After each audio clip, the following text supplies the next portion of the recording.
Selamat pagi teman-teman, berjumpa lagi dengan Miss Eti. Di sini Miss Eti membawa bawang merah.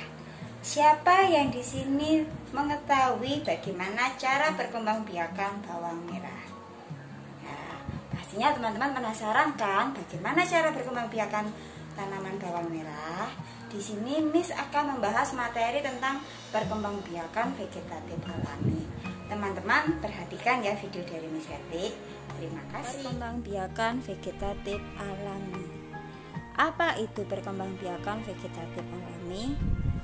Perkembangbiakan vegetatif alami merupakan proses perkembangbiakan tanaman tidak kawin dan tanpa bantuan manusia, dan alat perkembangbiakannya berasal dari tumbuhan induknya. Cara perkembangbiakan vegetatif alami.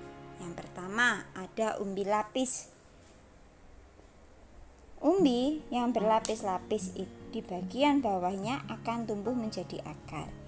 Jika umbi ini ditanam akan tumbuh tunas dan kemudian tumbuh menjadi tumbuhan baru. Contoh tanaman yang berkembang biak dengan umbi lapis adalah bawang merah, bawang bombay, dan bawang putih. Teman-teman, apakah teman-teman mengetahui apa itu umbi? Umbi merupakan bagian tanaman yang menggembung dan tertanam di dalam tanah.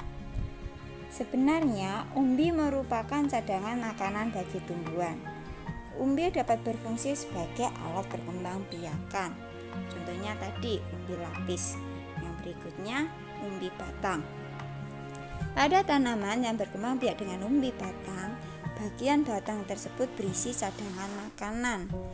Batang tersebut akan menjadi besar dan berisi. Pada permukaan umbi terdapat mata tunas. Mata tunas ini merupakan calon tumbuhan baru. Contoh tanaman yang berkembang biak dengan umbi batang adalah tanaman kentang dan tanaman talas. Yang berikutnya, umbi akar. Umbi akar adalah akar yang membesar berisi cadangan makanan. Jika umbi ini ditanam bersama dengan pangkal batang, maka akan tumbuh tunas. Tunas tersebut merupakan tumbuhan baru. Contoh tanaman yang berkembang biak dengan umbi akar adalah wortel, lobak, dan singkong. Yang berikutnya geragih.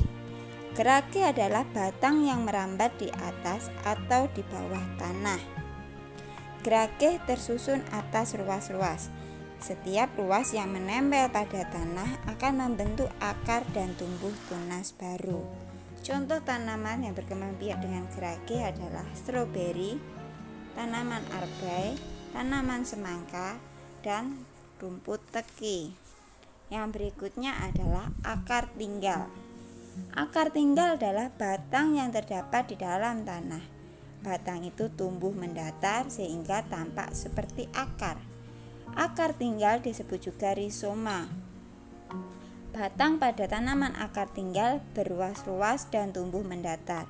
Di setiap ruas akan tumbuh akar. Tunas ini dapat tumbuh menjadi tumbuhan baru. Contohnya adalah tanaman jahe, tanaman kencur, tanaman temulawak, dan tanaman lengkuas. Yang berikutnya adalah spora.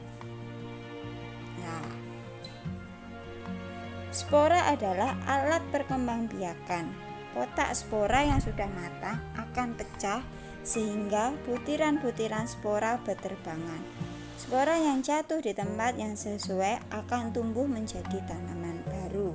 Contoh tanaman yang berkembang biak dengan spora adalah tanaman paku-pakuan, tanaman lumut, dan tanaman jamur. Yang berikutnya adalah tunas. Tunas adalah tumbuhan anakan yang muncul di samping induknya.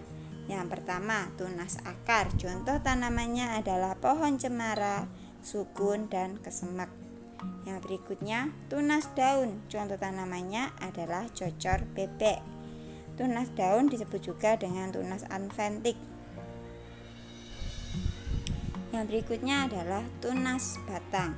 Contoh tanamannya adalah tanaman bambu, tanaman pisang, dan tanaman tebu. Nah, teman-teman sudah memperhatikan video pembelajaran dari Miss Eti. tentunya teman-teman sudah mengetahui kan bagaimana cara berkembangbiakan bawang merah tadi? Ya, benar sekali. Bawang merah berkembangbiak dengan cara umbi lapis. Sekarang teman-teman, setelah melihat video dari Miss Heti, silakan teman-teman belajar di aplikasi Sisal. Terima kasih dan Tuhan Yesus memberkati. Bye-bye.